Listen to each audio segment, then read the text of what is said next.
नमस्कार बच्चों। तो आज हम अपना विज्ञान का भाग 2 में आनुवंशिकता और परिवर्तन इस पाठ से संबंधित जानकारी प्राप्त करेंगे। तो उस पर देखिए क्या दिया गया है। आनुवंशिकता आप सभी जानते हो कि कुछ न कुछ चीज़ें या कुछ न कुछ आदतें या कुछ न कुछ बीमारियाँ या कुछ न कुछ गुणधर्म हमको हमारे पूर्वजों से मिलते हैं, जो कि आनुवंशिकता के आधार पर ही हमारे अंदर आते हैं, है कि नहीं। तो वैसे कुछ न कुछ है, उनसे हमारी जो सिमिलैरिटी है या उनके जैसा दिखना, उनके जैसा बातचीत, उनके जैसा सोचना है ना, या चाल चलन, वो हमारे अंदर आता है।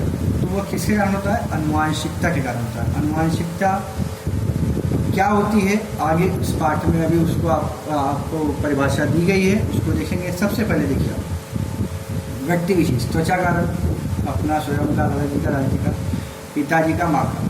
चेहरे की रचना गोल लंबे जैसा है वो बताए। ऊंचाई, फिर आंखों का रंग, हाथ के अंगूठे की रचना। तो इन सब में कहीं न कहीं समानता दिखाई देती है। वह क्यों समानता होती है? वह आनुवंशिकता के कारण वो समानता पाई जाती है। तो देखते हैं आगे। देखो वंशागति किसे कहते हैं? इनहेरिटेंस, जिसको इंग्लिश में बोलते हैं।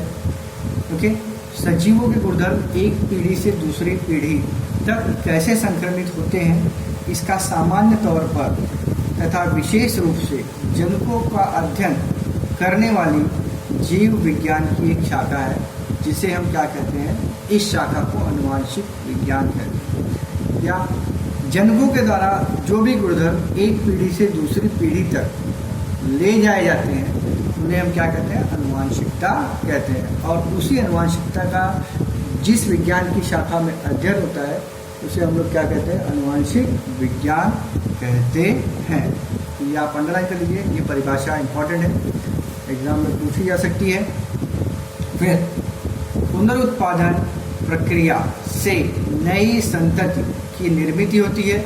यह संतति अपने जनकों से कुछ सूक्ष्म भेदों को छोड़कर लगभग मिलती जुलती है।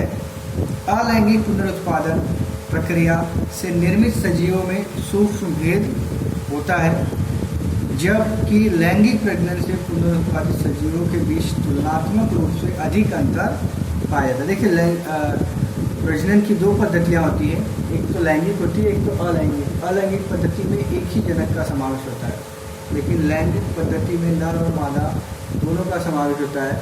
इसलिए लैंगिक पद्धति से जो प्रजनन होता है, तो उससे जन्म देने वाली जो संतान होती है और उसके पेरेंट्स के काफ़ी भिन्नताएं दिखाई देती हैं।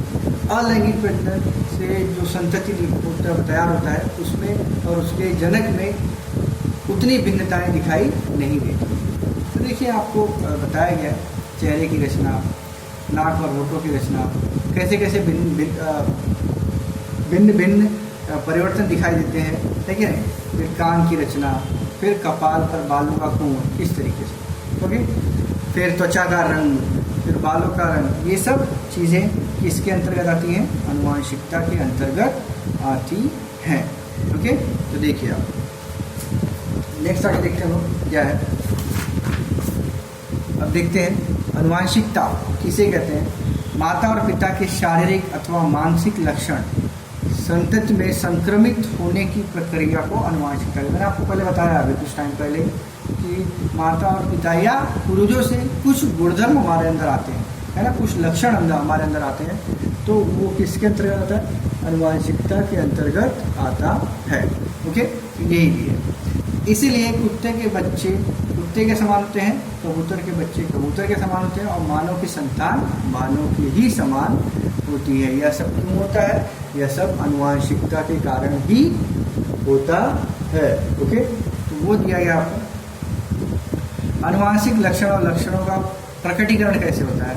माता पिता और संतान में बहुत अधिक समानता होती है, फिर भी इनमें छोटे छोटे भेद दिखाई पड़ते हैं। यह समानताएं और भेद किसके कारण होती है? आनुवंशिकता के कारण। मतलब कुछ समानताएं होती हैं, कुछ भेद होते हैं, तो ये किसके कारण होता है?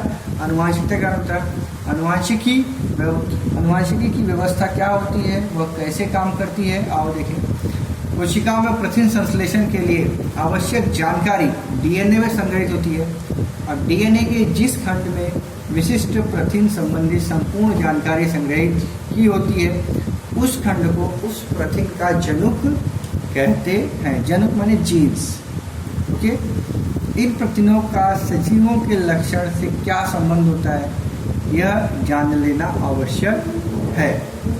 यह मुद्दा अधिक स्पष्ट होने के लिए वनस्पति की लंबाई इस लक्षण पर विचार करें। देखते हैं, वनस्पति में वृद्धि संप्रेरक होते हैं, तो हमने पढ़ा है पिछले पाठ में संप्रेरक तथा उनके प्रकार। तो वनस्पति में क्या होते हैं, वृद्धि संप्रेरक होते हैं, और यह हम जानते हैं। फिर वनस्पतियों की लंबाई में होने वाली वृद्धि भी वृद्धि संप्रेरकों के अनुपात पर निर्भर करती है कि जिसमें ज़्यादा संप्रेरक होंगे वो ज़्यादा लंबी होंगी, जिसमें कम संप्रेरक होंगे उसमें कम, वह वनस्पति कम लंबी होगी। वनस्पति द्वारा निर्मित होने वाले वृद्धि संप्रेरकों का प्रमाण संबंधित प्रकीर्णों की कार्यक्षमता पर निर्भर करता है।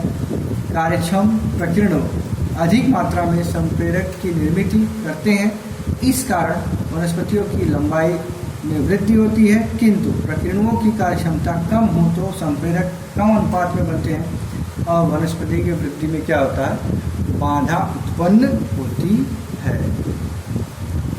नेक्स्ट आगे देखेंगे क्या है, गुणसूत्र। अब सजीवों गुणसूत्र, ये गुणसूत्रों की रचना बताई गई है इसमें। तो ये गुणसूत्र की भुजाएं होती है 1 2 3 4। पी भुजा गुणसूत्र बिंदु यहाँ बीच में होता है और क्यू भुजा होती है। डीएनए से जो बना होता है, ओके। सजीवों के कोशिका केंद्रक में होने वाले तथा आनुवांशिक गुणधर्म संक्रमित करने वाले घटक को हम क्या कहते हैं, गुणसूत्र कहते हैं, ओके। वह प्रमुख रूप से केंद्रकांग और प्रथिनों से बना होता है। कोशिका विभाजन के समय सूक्ष्मदर्शी की सहायता से गुणसूत्र स्पष्ट रूप से दिखाई देते हैं। आनुवांशिक गुणधर्मों का प्रारूप सांकेतिक स्वरूप में धारण करने वाला जनुक गुणसूत्रों पर होता है। प्रत्येक सजीव में विशिष्ट संख्या के गुणसूत्र होते हैं। प्रत्येक गुणसूत्र किससे बना होता है, डीएनए से बना होता है, ये भी याद रखें। कोशिका के विभाजन की मध्यावस्था में वह बेलनाकार दिखता है और प्रत्येक गुणसूत्र एक संकीर्ण भाग का होता है। उसमें प्राथमिक संकीर्णन अथवा गुणसूत्र बिंदु होते हैं। इस कारण गुणसूत्र के 2 भाग होते हैं। प्रत्येक भाग को क्या कहते हैं, अर्ध गुणसूत्र कहते हैं। और विशिष्ट गुणसूत्र पर गुणसूत्र बिंदु का स्थान निश्चित होता है और इस कारण गुणसूत्रों के 4 प्रकार। तो नेक्स्ट पीरियड में हम 4 प्रकार देखेंगे। अभी के लिए इतना ही, धन्यवाद।